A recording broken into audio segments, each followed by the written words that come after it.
8:16 en el territorio continental ecuatoriano, buscando la verdad y abogando por la unidad nacional en pro de la paz y la seguridad en el Ecuador. Queremos dar la bienvenida a nuestros siguientes invitados: la doctora Alexandra Zumárraga, exdirectora de Cárceles; el doctor Alfredo Muñoz, exdirector del sistema penitenciario; y el doctor Daniel Pontón, analista en temas de seguridad y catedrático en el IAEN. Bienvenida, bienvenidos. Les convocamos para analizar este problema que ha sido recurrente, la crisis carcelaria, que pese a los estados de excepción, la acción de las Fuerzas Armadas y la policía, si bien ha bajado el indicador de hechos que han ocurrido en las cárceles, no deja de ser una preocupación por casos aislados que se producen al interior de los centros penitenciarios. Y qué decir de aquello que ha resultado muy lejano, la rehabilitación social a la que debe propender un sistema penitenciario. Doctora Alexandra Zumárraga, ¿cómo ve usted el problema carcelario en los actuales momentos? Muy buen día. Buenos días con toda la audiencia y con los invitados. Muchas gracias, Miguel, por su invitación. Bueno, en realidad a mí me parece que la intervención de las Fuerzas Armadas, si se sigue alargando, va a ser un problema, puesto que los militares no tienen ninguna capacitación para estar dentro de las cárceles, y es una negligencia que el presidente siga alargando esta intervención de los militares. Por otro lado, la triste noticia del asesinato de la directora Daniela Icaza se suma ya a los 4 asesinatos de funcionarios penitenciarios, y esta es una gran pérdida, puesto que me parece incluso vergonzoso que digan que se tenía que pedir protección. Custodia. Sí, pues. Se tenía que pedir custodia cuando los directores de estas grandes cárceles, grandes regionales, tienen que tener custodia por el nivel de peligrosidad que tienen. Incluso el anterior gobierno de Guillermo Lasso había dejado ya carros blindados para todos los directores de cárceles, no, sino para todos, para un número ya específico, serán 10 o 12 carros blindados, y custodia policial, como es lo correcto, ¿no? Por ser cárceles tan peligrosas y donde han ocurrido unas masacres que vienen a ser las masacres más importantes en toda América, sino por decirlas en el mundo, con más de 200 presos asesinados. Entonces me parece vergonzoso que se tenga que decir que se tenía que pedir custodia, cuando estas personas están haciendo un ejercicio casi suicida al ejercer sus funciones. Y viene a ser ya el cuarto asesinato. Mire, ocurrió hace poco el asesinato de 2 guías penitenciarios del mismo recinto penitenciario. Esto no tenía que ya saltar las alarmas para que la directora tenga que tener custodia, tenía que tener necesariamente amenazas, cuando en realidad sí había sufrido amenazas la directora, y tenía que estarse ella comunicando, y tenía que estarse ella trasladando en un carro pagado por ella misma, en un carro particular pagado por ella misma. Qué vergonzoso para el gobierno que la directora de la cárcel más conflictiva del país sea asesinada en estas circunstancias. Sí, efectivamente teníamos en agenda analizar este asesinato de la exdirectora de la cárcel en Guayaquil. Sin embargo, usted decía, doctora Zumárraga, tiene que operarse en algún momento la salida de Fuerzas Armadas, no es del papel directo. Sin embargo, no vemos un sistema penitenciario débil, el SNAI, que si volvemos a lo anterior, no podemos también volver a la violencia en las cárceles. ¿Qué ha cambiado el sistema penitenciario? ¿Aumentar guías? ¿Están preparados para controlar a las cárceles en el país? Por supuesto que no, exactamente. El gobierno no ha hecho absolutamente nada por preparar a los guías.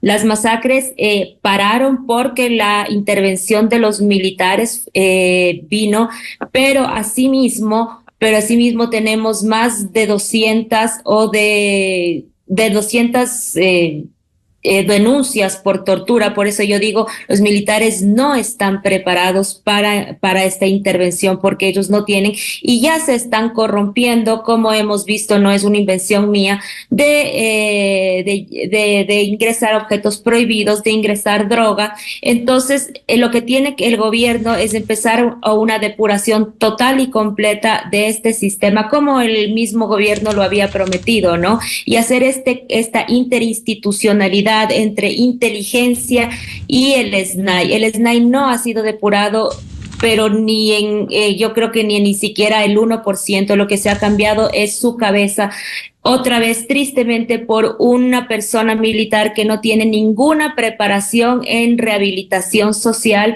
Es un militar de carrera y todo el aparato del SNAI tiene que ser reemplazado por personas que tengan preparación civil en trabajo social, en psicología, en jurisprudencia, pero yo creo que sigue tomado por policías en servicio activo y pasivo, lo cual lo hace más corrompible a la vez. Obviamente que sí existen funcionarios que ellos quieren hacer lo suyo, que trabajan en pro de una rehabilitación social, pero realmente tenemos que ver cuáles son las causas de la corrupción, porque es un sistema corrompible. Existen guías que han sido secuestrados reiteradas veces, pero todavía siguen los pabellones siendo tomados por las mafias. Los pabellones no han sido, no están siendo clasificados como lo manda la ley en mínima, y mediana y máxima seguridad. Los pabellones y las cárceles siguen estando en manos de las mafias, choneros, lobos, lagartos, etcétera, etcétera, etcétera. Y el Estado no ha hecho absolutamente nada en hacer una buena clasificación de las personas privadas de libertad. La primera clasificación que manda la ley es dividirlos en personas no sentenciadas y sentenciadas. No sentenciadas, al menos existen un 40% de personas privadas de libertad. Bienvenido al doctor Alfredo Muñoz, quien fuera director del sistema penitenciario. ¿Cómo afrontar este desafío? Hemos hablado con usted en tantas ocasiones, quizás con estos nuevos ingredientes, como nos recordaba la doctora Alexandra Zumárraga.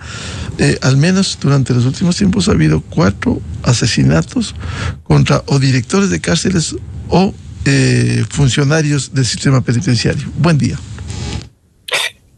Muy buenos días, Miguel. Muchas gracias por la invitación. Un saludo para Daniel y para la doctora Zumárraga. Yo comparto en gran parte las palabras de la doctora Zumárraga en relación con el tema de la presencia de los militares dentro del sistema penitenciario. El que el sistema penitenciario este momento esté bajo un sistema de contención a la fuerza por parte de los militares, me parece que es una obra muy importante de este gobierno, porque de alguna manera con ello se ha evitado que sigan existiendo estos amotinamientos que han concluido en masacres que han recorrido, digamos, como noticia a nivel mundial. Sin embargo, de ello, lo que yo puedo manifestar es que el hecho de que un cuerpo de vigilancia de las Fuerzas Armadas no es extraño a nivel mundial. En el caso de Italia, por ejemplo, el sistema de guardia, de vigilancia penitenciaria, sí, lo ejecuta precisamente una de las ramas de las Fuerzas Armadas. Pero lógicamente, pues es una rama especializada, Pero la parte administrativa, es decir, la parte en donde tiene que tratarse al detenido, donde tiene que de alguna manera buscar su rehabilitación, eso bajo ningún punto de vista, en ninguna parte del mundo puede estar en manos ni de la policía ni de las Fuerzas Armadas. Para un proceso de contención que era necesario, estaba bien.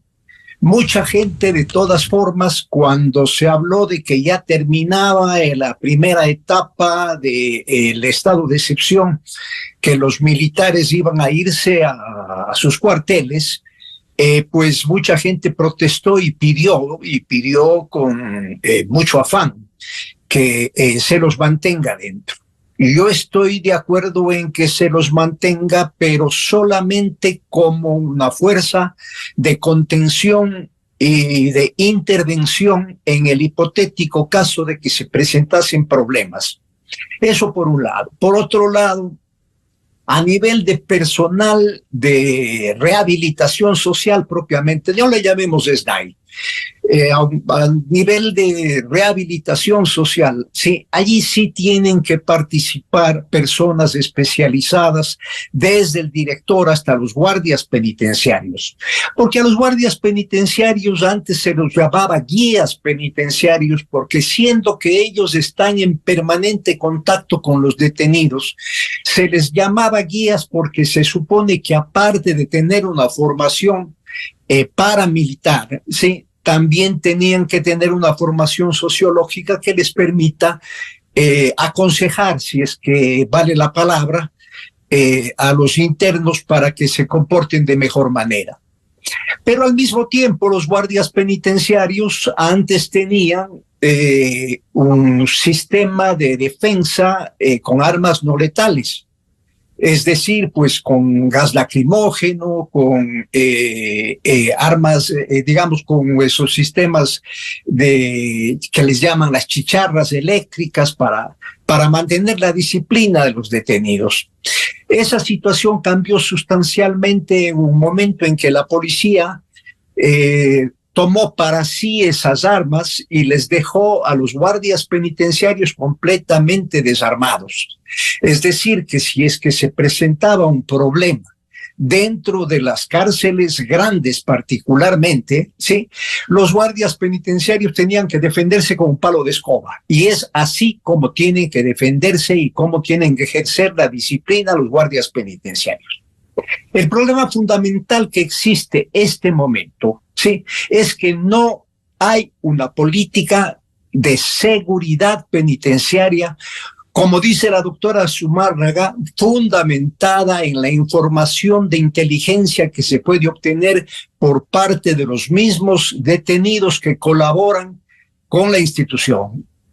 Y yo pienso que lo que tiene que hacer este gobierno en este momento es que, más allá del plan general de seguridad, que le llaman el plan Fénix, tiene que hacerse un plan específico respecto de la seguridad penitenciaria que permita que no exista ningún tipo de problema al interior de los centros, ningún tipo de disconducta al interior de los centros, y que al mismo tiempo permita también que los internos sean separados de acuerdo con su índice de peligrosidad, entre mínima, máxima y media peligrosidad, para que poder aplicar el régimen progresivo que está señalado en nuestra Constitución desde hace ya 30 años, ¿sí? Y lógicamente, pues, estaba en el Código de Ejecución de Penas antes de la vigencia del COIP, y en la parte de la ejecución de penas de lo que hoy es el COIP. Es decir, que estamos incumpliendo con la Constitución y estamos incumpliendo con la ley y con las normas internacionales. Ahora, lo que es importante es que este plan no tenga que ver solamente con las personas que tienen que ejercer la custodia y vigilancia. Tiene que haber un buen nivel de protección de los detenidos. Sí, y yo comparto con la doctora Zumárraga, que dice que es prácticamente ridículo, sí, que los policías que el bloque de seguridad, ¿sí? Esté esperando que el director del centro le pida que le den custodia, que le protejan, ¿sí? Cuando esto debe de estar como uno de los temas prioritarios. Es increíble que el Estado este momento tiene 30,000 vehículos, ¿sí? El sector público, cuando me refiero al sector público, me refiero al sector de la administración central, como las empresas públicas y también los municipios y consejos provinciales. Hay 30,000 vehículos públicos y sin embargo, Daniela, que fue mi secretaria, sí, se estaba movilizando en el carro particular de ella. Nunca ha habido, sí, en los centros de rehabilitación social, vehículos blindados que puedan proteger eficazmente la seguridad, la vida de los directores de los centros penitenciarios y de los jefes de guías y de los jefes de grupos, ¿sí? Para poder protegerles a ellos. Entonces, pues, cualquier acción correctiva, disciplinaria que adoptan ellos dentro de los centros, sí, pueden ser perfectamente alterados, sí, en base a la eliminación inclusive del personal de custodia y vigilancia y del personal administrativo y hasta de los directores de estos 4 grandes centros que son los más grandes del país. Hay que tomar en cuenta que en Guayaquil está el 42% de la población penitenciaria de todo el país. Entonces yo creo que hay que exigirle al gobierno que se establezca un plan de seguridad penitenciaria que tenga que ver con ciertas reformas arquitectónicas de los centros de detención. No es posible, por ejemplo, ¿sí?, que los delincuentes, los grupos de delincuencia organizada, puedan destruir el techo de la cárcel de máxima seguridad de Guayaquil de La Roca, ¿sí?, cuando se podía tomar algún otro tipo de medida. Por otro lado, cuando se construyeron los centros de los regionales, sí, igualmente los techos, las cubiertas de esos centros son de lata. Es decir, en cualquier momento se puede vulnerar el techo de esos centros. Eso debía de haber sido construido con losa, es decir, para evitar precisamente este tipo de problemas, ¿sí? Hoy estamos discutiendo qué es lo que se va a hacer, si se va a crear un grupo especial para que puedan disparar a los posibles drones que puedan alterar la infraestructura de los centros, cuando lo que tiene que hacerse es pensar en soluciones definitivas en lo que es la parte arquitectónica. De otra parte, hace algún tiempo, Miguel, usted me invitó y yo dije que habíamos estado reclamando por mucho tiempo, sí, que se pongan cámaras para circuito cerrado de televisión para poder hacer una vigilancia efectiva de los guardias penitenciarios, de los policías que ingresan al centro, de los funcionarios que entran al centro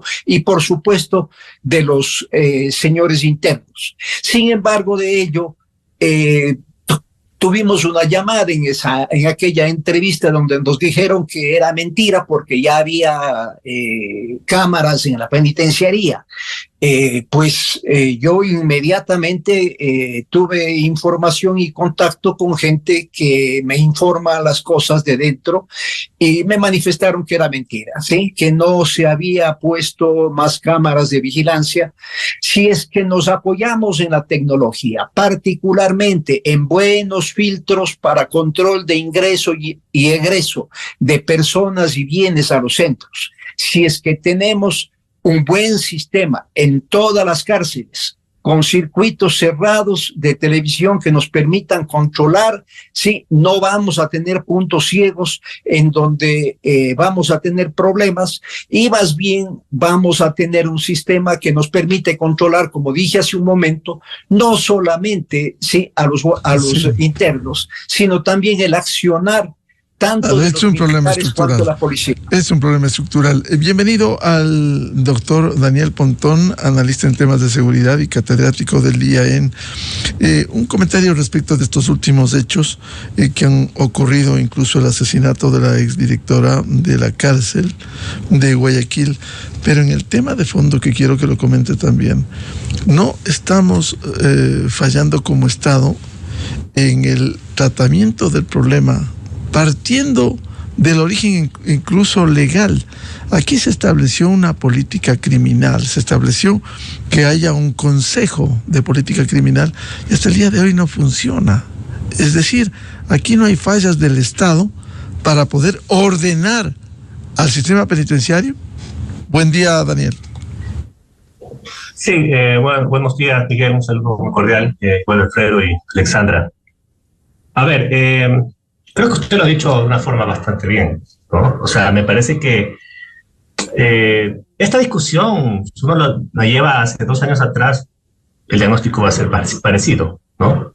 Obviamente no había en ese entonces una militarización tan extrema de las cárceles, pero la circunstancia es una crisis que yo creo que sigue extendida, ¿no? Porque la militarización no es síntoma, sino más que de una crisis extendida, con una nueva cara. O sea, sigue siendo el mismo cuadro.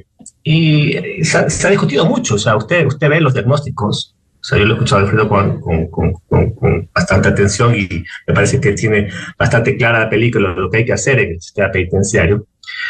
Y ya hemos avanzado mucho en el diagnóstico. O sea, yo creo que la pregunta es que ¿por qué no se ha avanzado, ¿no? O sea, por ejemplo, se hablaba de que los guías penitenciarios están desprotegidos.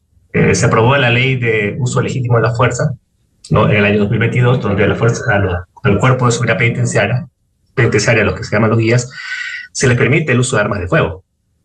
¿Sí? Eso es un tema. La pregunta es cómo se ha avanzado en ello.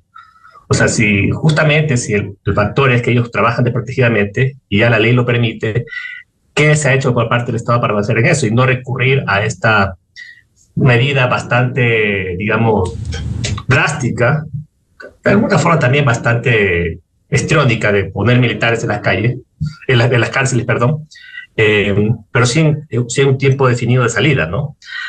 Y yo creo que ese es el tema, ¿no? Se ha creado el órgano de la política criminal, no veo que funciona. Se creó una política de rehabilitación social en el año 2023, no funciona eso. Yo creo que hay un problema de orden institucional, arquitectura institucional que tampoco está funcionando.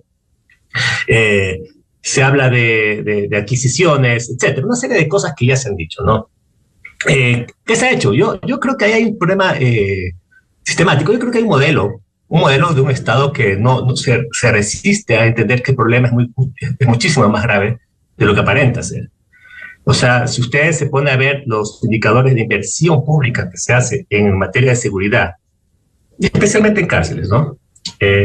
Son muy limitados. O sea, yo no creo que ha habido conciencia y tampoco la actitud de los gobiernos de poder cambiar estas cosas. Hay un modelo económico muy, muy rígido que nos está atravesando, y eso lastimosamente en el sector de seguridad le está pasando al país mucha factura. O sea, yo no me lo invento, vean los datos de inversión, o sea, es clarísimo. Y si usted no invierte en seguridad, no va a poder avanzar. Gran parte de estos problemas son no por falta de normas, no por falta de ideas, sino por falta de inversiones reales, ¿sí? Y lastimosamente yo lo que veo aquí es que en este año se ha permitido que las Fuerzas Armadas ya ingresen directamente al control penitenciario. Hay un tema que me preocupa muchísimo, porque en el mes de abril se determinó que las cárceles son zonas de seguridad, ¿sí? Por la ley de seguridad pública establece que las zonas de seguridad son responsabilidad natural de las Fuerzas Armadas. Yo digo, reflexiono, es decir, que quiere decir que las Fuerzas Armadas se van a quedar de custodios penitenciarios de aquí para adelante de una forma indeterminada. Esa es una gran pregunta, porque yo no creo que eso sea algo que ni siquiera las Fuerzas Armadas estén gustosos de estar ahí. Ellos están formados para otra cosa. Obviamente, en la visión de los derechos humanos también hay ciertos reparos a esa acción. Misma Alexandra lo determinó, que las Fuerzas Armadas no están preparadas para eso, ya hay abusos. Y también tiene costos importantes para la seguridad, porque lo que hace las Fuerzas Armadas al interior de las cárceles deja hacer en otro lugar. ¿sí? Por ejemplo, las fronteras, y eso también hay que verlo de una visión mucho más integral.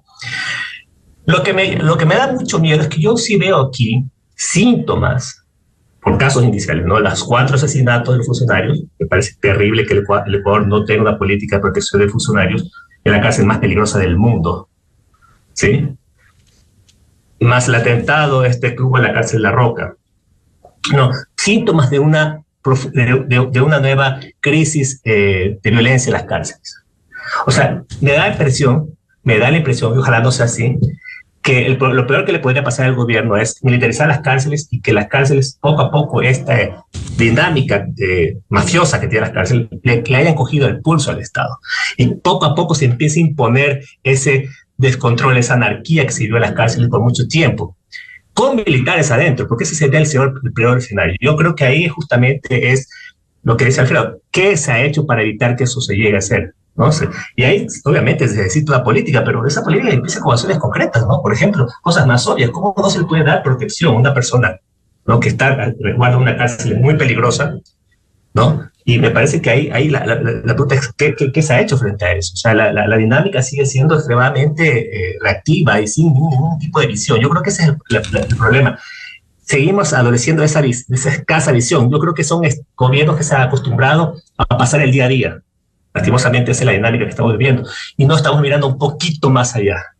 ¿Sí? Peor es una dinámica electoral como la que estamos viviendo en este momento, ¿no? Doctor Pontón, en el tema de fondo, si este modelo en el sistema penitenciario ha fracasado, en algún momento se ha planteado privatizar el sistema penitenciario, compartir con el sector privado. Sin embargo, no se ha llegado a concreciones. ¿Acaso no resulta para el Estado mucho más caro el tener de manera permanente, si se llegara a eso, Fuerzas Armadas y Policía, y sin embargo, pese a ello, hemos visto que se producen estos hechos? Le voy a contestar, es una visión ideológica, una visión práctica, ¿ya? Lógicamente yo creería que el Estado debe renunciar a una potestad inalienable que el Estado que resguarda sus cárceles y trasladarse al sector privado. Yo creo que por la seguridad es una responsabilidad del Estado y por lo tanto no creería que la parte privada pueda reemplazar. Pero digamos, voy a hablar pragmáticamente, ¿ya? Digamos, en este desbarajuste, una alternativa puede ser la privatización como modelo decisional, ¿sí? Pero ¿qué pasaría ahí? ¿Cuál es el negocio de la privatización de las cárceles? Esa es una gran pregunta que nos debemos hacer. Es decir, lo que haría el Estado es renunciar a esa teleca que tiene, que se llama SNAI y su cuerpo de vigilancia, y pasarse al sector privado. El Estado tendría que pagar eso, ¿sí? El Estado tendría que pagar. Entonces, yo no le veo un ahorro sustancial, porque la otra sería que los PPL paguen por estar en las cárceles. Uno dice, bueno, ponemos a trabajar. Todos sabemos que eso rinde frutos, pero no te va a producir 120 millones de dólares al año que cuesta el sistema penitenciario. Entonces, al Estado le costaría este sistema. Si el Estado podría regular eso, por más que le cueste, exigirle a la empresa que cumpla mejores estándares, si esa es la medida, pues habría que planteárselo. Por aquí no es la idea de desembarazarse del costo, sino hacer que el sistema funcione, porque lastimosamente si solo pensamos en el ahorro de aquí a ahora, y no estamos entendiendo el mañana, lo que se deviene. Por ejemplo, si usted se pone a ver el decreto de creación del SNAI, porque ahí dice, bueno, es que el Estado público, el Estado nunca se ha reducido su masa salarial, pero es la narrativa que se establece en el decreto. Dice, la austeridad fiscal, dice cuánto. Por eso se creó el SNAI. Y lo que se dejó invertir en el año 2018, a partir del 2018, en cárceles, el Ecuador está viviendo ahorita, en este momento. Entonces, a eso se llama gestión pública. Los modelos decisionales no se pueden basar por simplemente, mire cuánto me cuesta, no me quiero, es muy complicado manejárselo para el sistema privado, porque podemos crear una crisis mayor. Hay que tomar medidas muy bien planificadas y, repito, no pensar solamente en la coyuntura, que lastimosamente es lo que nos tiene infectados de improvisación y de reacción frente a los múltiples problemas que tiene el Estado, ¿no? Quisiera plantear esto que le decía al doctor Pontón, doctora Alexandra Zumárraga, en el tema estructural de fondo. ¿Ha fracasado el modelo penitenciario? ¿Qué hacer? Decía el doctor Pontón, difícil delegar un papel que es del Estado, como el control de las cárceles. Pero ¿qué hacer? Aquí hay que buscar soluciones que permitan dar un mejor control a los centros penitenciarios.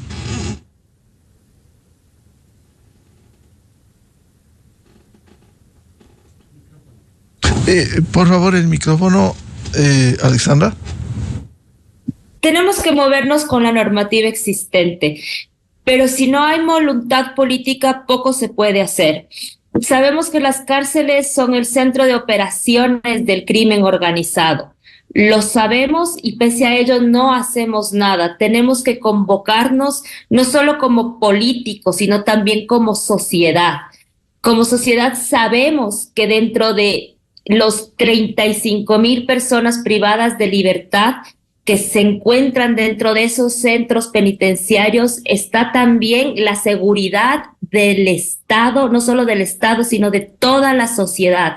Y si nosotros no ponemos atención a eso, no solo como Estado, sino como sociedad, pues el Ecuador se va a volver más inseguro.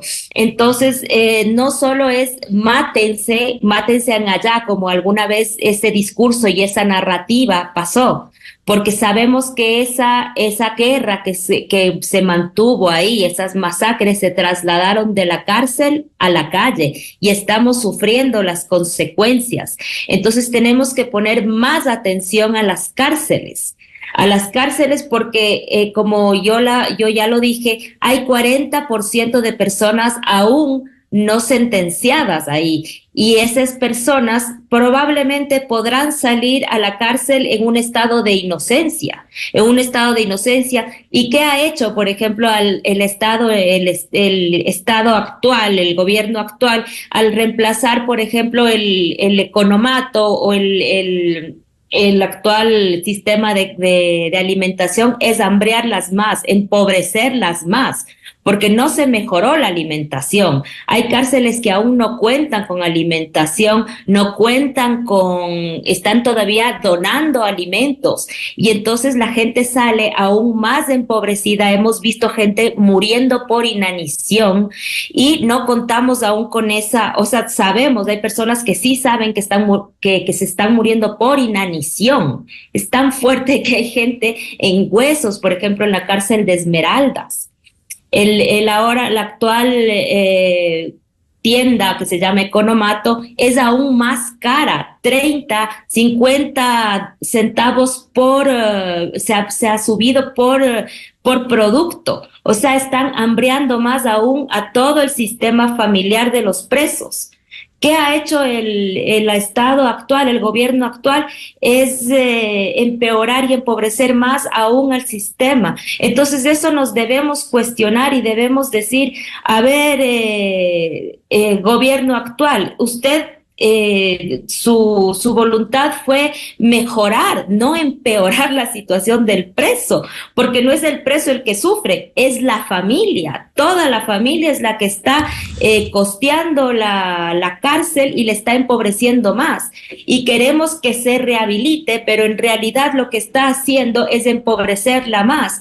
Y si queremos que la persona salga y tenga un trabajo, pues póngale un taller en las cárceles, no haga una bodega para que esté todo el tiempo 23 horas encerrado sin hacer nada. No, trate de darle un taller de trabajo, trate de darle herramientas, que por lo menos haga una artesanía con lo que pueda mantenerse para que cuando salga no salga más hambriado, no salga a seguir delinquiendo, a seguir manteniéndose del microtráfico. Y eso nos debe a convocar a todos como sociedad, porque a todos nos preocupa la seguridad. Todos estamos aterrados por la seguridad y a todos nos debe convocar la cárcel, el sistema de encierro, porque hay 35,000 personas en encierro que de alguna u otra manera en el Ecuador no todas esas personas van a mantenerse encerradas de por vida.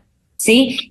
Muchísimas personas, 40%, están sin sentencia, muchas quizás salgan, certeramente saldrán a la sociedad y muchas no tienen ni siquiera para el pasaje de regreso a su casa. ¿sí? Y eso va a seguir aumentando el círculo de violencia, el círculo de pobreza, y tenemos que, como sociedad civil, también preocuparnos de este tema de la rehabilitación social y exigirle al Estado también que en las cárceles no solo se hagan bodegas humanas, sino también talleres de trabajo. La situación de las mujeres, por ejemplo, hay 15 o 20 personas, mujeres embarazadas, cuando en 7 meses no ha habido visita íntima. ¿De dónde salen esos embarazos? ¿Sí? Hay 20 personas o 20 personas muertas, que sabemos que son más. Entonces, como dice Daniel, ¿qué está pasando? Quizás si es que no hacemos nada, este tema va a ser más corrompible, las Fuerzas Armadas se van a corromper más. Sabemos que el dinero, el dinero que se mueve ahí es muchísimo, y las Fuerzas Armadas, que no tienen ningún control porque no están depurándose, se van a corromper aún más si el Estado, que debe protegerlas, debe proteger a sus funcionarios, no los está protegiendo de ser corrompibles, ¿sí? Y se están corrompiendo aún más. Sabemos que la orden en las cárceles comandadas, porque aún están comandadas por los choneros, es no comprar la droga al enemigo. Yo pregunto, ¿quién es el enemigo? Los militares. Ahora está prohibido comprar la droga a los militares. Quiere decir que los militares están ingresando una cantidad muy fuerte de droga y de objetos no prohibidos. Lo cual sería grave de comprobarse eso. Ahora, doctora Zumárraga. Es que ya se está comprobando. Ya se está comprobando porque muchos militares están siendo capturados e ingresando objetos no prohibidos. Incluso lo que sucediera en la provincia de aquí en Imbabura y en la región amazónica, cuando un jefe de un destacamento acompañado de militares activos produjeron un escándalo al proteger droga. Es decir, los casos ha habido indudablemente. ¿Usted cree, doctora Zumárraga, debe cambiar este modelo de gestión que ha fallado, el del SNAI? Mire, el SNAI tiene que seguir existiendo porque tiene que haber una administración carcelaria. Lo que tiene que haber es una depuración al 100% de quienes están ahí. Desde el gobierno de Lenín Moreno se entregó la gestión penitenciaria a policías en servicio activo y pasivo, lo cual empeoró en un 100% esta administración penitenciaria, porque el policía, que es quien persigue al delincuente, no puede ni quiere rehabilitarlo. Simplemente la policía se acerca más al delincuente y se corrompe más. Desde ahí empiezan las masacres con no armas cortas, sino ya armas largas. Bueno, ahí está el ejemplo de un general de la República, fue el miembro de la cúpula militar, que está procesado precisamente por proteger a narcotraficantes, es decir, está procesado. Está siendo procesado, y ese es uno de los tantos casos, y vinieron antes de él muchos otros coroneles y tenientes que dirigieron el SNAI y se fueron impunemente con tantas masacres y con tantos muertos. No son objetos, no son animales, fueron 600, solo 600 muertos en el contexto de las masacres carcelarias que se fueron impunemente, sin ni siquiera un proceso administrativo, después de todas las masacres carcelarias, ¿sí? Después de todas las masacres carcelarias. El general Ramírez, del narco general que se le llama, es solo uno de los ejemplos de toda la corrupción policial, porque todavía el SNAI sigue siendo administrado por policías de servicio activo y pasivo que no hacen absolutamente nada, porque los presos, con estos procesos administrativos, hay presos que ya podrían salir, personas privadas de la libertad, claro, que ya policías y militares retirados, efectivamente, se nombró un general del ejército. Doctor Alfredo Muñoz, ¿qué hacer frente a este panorama en un problema estructural? Si hay mala gestión del sistema penitenciario, ¿cómo depurar? Decía la doctora Zumárraga al 100%, pero no resulta difícil en la práctica cuando de por medio hay recursos que compran hasta los guías penitenciarios. Yo quiero manifestar retomar el hilo de lo que estaba diciendo Daniel, ¿sí? El problema que estamos sufriendo este rato es la falta de calidad de gestión desde el año 2018 para acá. Fundamentalmente del 2018 para acá. No significa que antes no hubiese habido problemas también en la administración penitenciaria. De hecho, sí hubo graves problemas, ¿sí? Cuando Fito se fugó la primera vez, la fuga fue una fuga de La Roca y le mataron inclusive después a la directora de La Roca en esa época, ¿sí? Es decir, el problema es un problema que se ha ido agravando y agravando y agravando, porque desafortunadamente el sistema penitenciario, sí, es dentro de un país con tantas carencias como el nuestro, es la cenicienta de los pobres, sí. En lo último que piensa la sociedad es en la necesidad de invertir recursos para poder solucionar la problemática del sistema penitenciario. Comparto con la doctora Zumárraga en el hecho de que tiene que haber un órgano, sí, tiene que haber un organismo que administre el sistema penitenciario dentro de las normas internacionales, las normas de la Constitución y las normas de la ley. Es decir, aplicando el régimen progresivo, sí, separando a los detenidos entre internos de máxima, media y mínima peligrosidad, tratando a cada uno de ellos de acuerdo con sus carencias, ya sea en educación, ya sea en capacidad para trabajo, ya sea en condiciones psicológicas no normales, etcétera. Es decir, entrar a trabajar con ellos para rehabilitarlos, ¿sí? Y luego pensar en el proceso de reinserción social, es decir, que salgan anticipadamente solamente quienes ya estén rehabilitados, conforme dice actualmente el reglamento y la ley, ¿sí? Es decir, no se puede dar beneficios penitenciarios a quien no está rehabilitado.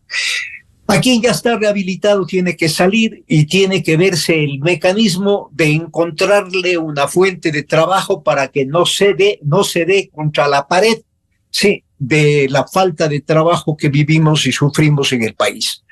Ahora bien, en lo que tiene que ver con lo que hace referencia a la vivencia interna dentro de los sistemas, de las distintas cárceles del país, para poder aplicar la evaluación y el diagnóstico para el tratamiento individualizado de cada uno de los detenidos, una vez que se hace la evaluación de su índice de peligrosidad, hay que ver a qué se le hace que se dedique, a estudiar, a trabajar, a lo que sea lógicamente útil, que le convierta en una persona que esté lista para enfrentar a la sociedad cuando salga libre. Pero como están las cosas, sí, no existe la separación de los detenidos de acuerdo con su índice de peligrosidad. Hace aproximadamente 3 años se hizo un censo penitenciario y el anterior presidente decía que ya con ese censo penitenciario se va a empezar a aplicar el régimen progresivo, sí, y que se va a implementar un sistema de rehabilitación social. El censo penitenciario no es la manera para poder aplicar el sistema. Lo que hay que tener es para cada detenido, ¿sí?, un expediente en el que esté constando toda su situación social, psicológica, educativa, laboral, etcétera, su comportamiento dentro de los centros, ¿sí?, tanto de indisciplina cuanto de colaboración con las autoridades, etcétera, lo que le va permitiendo, ¿sí?, ir avanzando progresivamente hasta que estén en mínima peligrosidad y que puedan ser objeto de beneficios penitenciarios. Si es que no se hace eso, sí, no va a haber solución alguna para el problema de la rehabilitación social, para el problema del tratamiento de los detenidos. Ahora, el problema es ¿dónde está la plata? Que es lo que decía Daniel, sí. O sea, ¿cómo es posible que el presidente Moreno diga, transfiérase inmediatamente 120 millones para las obras emergentes que hay que hacer en los centros, y no se transfirieron nunca. ¿Cómo es posible que después el presidente Lasso dijo, yo tengo ya listo el plan para ejecutar y mejorar el sistema de rehabilitación, y el dinero no se transfirió nunca?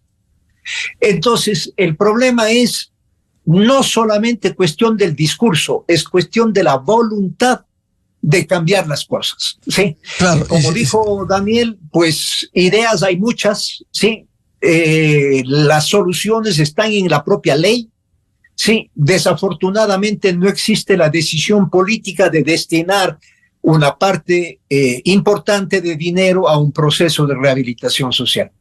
Doctor Daniel Pontón, decisión política más firme, ¿qué hacer con la actual estructura del sistema penitenciario, el SNAI? Más aún cuando en medio de este conflicto armado interno desde enero de este año, simplemente ha ido creciendo el número de presos. ¿Dónde están? ¿Hay más hacinamiento? ¿En qué condiciones están? ¿Qué hacer con el sistema penitenciario? A ver, yo creo que me parece sorprendente que una institución tan... va a ser duro, lúgubre como el SNAI, porque lastimosamente el SNAI, de su creación, más bien ha pasado ha habido tantas masacres, tantas muertos, que uno no podría hacer una evaluación positiva de esa decisión, ¿no? Que va más allá de las personas. Pero yo sí creo que hay que cambiar el SNAI. A mí me resulta incomprensible cómo en el país la política de rehabilitación social está en un lado y el SNAI trabaja en el tema ya de la gestión penitenciaria como tal. Creo que hay dos sistemas: el sistema de rehabilitación y el sistema penitenciario, que por más que conviva en un mismo espacio son lógicas distintas. Uno tiene que ver más con ejecución de penas, seguridad, etcétera. El otro tiene que ver más con una visión más humanista, ¿no? Pero la potestad constitucional es que el sistema de rehabilitación social debe prevalecer la ley sociopolitista. Y eso tiene que estar en una sola cartera de Estado. Están separadas. O sea, la política de seguridad de rehabilitación social la hizo la Secretaría de Derechos Humanos, sí, hace 2 años. ¿Cómo es posible? El SNAI el director del SNAI tiene capacidad de la Asamblea de auditar su trabajo, ¿no? De activar, ya que el discurso político aquí se lo ha banalizado terriblemente, pero digamos es una capacidad de las democracias, ¿no? Evaluar el trabajo de las carteras para evaluar el trabajo de los funcionarios. No se lo ha hecho. Entonces yo sí creo que la decisión de tener un SNAI no es no sé quién, realmente nunca supe yo a quién se le ocurrió eso, degradar el sistema de un ministerio a un servicio, ¿no? Como que fuera una cosa menor. Tamaño problema que nos ganamos, ¿no? Tamaño problema que nos ganamos, y es un tema que habría que evaluar. Hay gente que dice, no, que ya no necesitamos reformas institucionales, ya todo está listo, esperamos que la cosa funcione, pero yo creo que conceptualmente la concepción es que el sistema no está funcionando adecuadamente por un diseño institucional. Ahora, la cartera de acciones es mucha, ¿no? Pero para eso se necesita apoyo político y recursos efectivos, ¿no? O sea, este gobierno está construyendo 2 cárceles, habría que ver cómo ha avanzado eso, por ejemplo. ¿Quién da cuenta de ese avance, de esa obra? De pronto se lanzó la primera piedra, pero puede estar en la primera piedra, ¿no? No se sabe. Yo realmente no lo digo como crítica, lo digo como una interrogante, digamos. ¿Qué pasó con ese tema? Si se va a avanzar. Ellos ofrecieron tener las cárceles para final de este periodo del gobierno. Yo que tengo tenido una cárcel no se construye la noche a la mañana. Habría que evaluar cómo se ha hecho eso, cuánto se ha invertido frente a ello. O sea, hay una serie de cosas que hay que trabajar, pero me parece que lo fundamental aquí es diseñar una planificación importante con recursos establecidos para recuperar la institucionalidad en su sentido más general, más integral del sistema de rehabilitación social en el país. Y eso se necesita también una decisión respecto a qué se va a hacer con la militarización de las cárceles. Esa es una gran pregunta que tenemos que hacer, porque lastimosamente desde mi perspectiva, lastimosamente podemos estar pensando que ya la delincuencia le empieza a coger el pulso al gobierno y podríamos tener una crisis penitenciaria muy violenta con militares adentro, ¿no? Un tema complejo, difícil, que ojalá el Estado asuma con firmeza y que más allá de unas administraciones, como se ha relatado en este panel que han pasado, y finalmente lo que se ha hecho es parches, se han establecido normas que no se han cumplido, como con poner en vigencia el Consejo de Política Criminal. Una pena que eso suceda. Muchas gracias por el aporte y el análisis desde la voz de la experiencia a la exdirectora de Cáceres, doctora Alexandra Zumárraga, el doctor Alfredo Muñoz, exdirector del Sistema Penitenciario, y el doctor Daniel Pontón, catedrático del IAEN. Muy amables por mantener latente el problema del Sistema Penitenciario en el Ecuador. Muy buen día. Gracias. Adiós. Gracias, buenas. Con esto cerramos la jornada de entrevistas y debates, la opinión diversa y libre en la revista de Opinión Democracia. Les recomendamos, ya viene en ExaFM, el show de la papaya. Y a los miles de seguidores de la revista de Opinión Democracia les deseamos un feliz lunes, feliz inicio de semana a todos. Muy buen día. La revista de Opinión Democracia, buscando la verdad en todas partes. Hasta aquí las noticias, las entrevistas y el análisis. La revista